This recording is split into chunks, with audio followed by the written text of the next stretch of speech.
guys, so magandang tanghali. So ngayon, andito tayo ngayon sa may sa delivery namin. So andito tayo sa Top Oriental Mindoro. So yan, at maghihintay lang tayo ngayon na hinihintay lang natin yung aking dalawang helper. So nagbababa pa sila.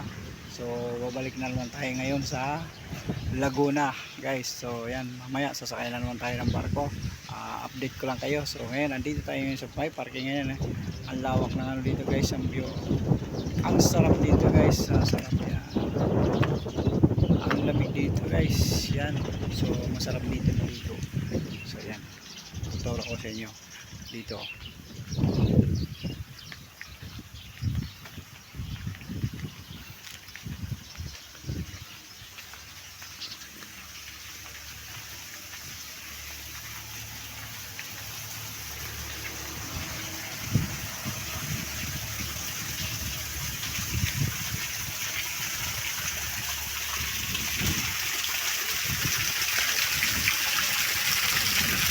Okay guys, dito harap dito maligo. Yan. So dito tayo mamaya maliligo. So maliligo muna tayo ngayon bago tayo umuwi. So yan guys, update ko lang kayo mamaya. So yan, dito lang muna natin dito. So maraming salamat.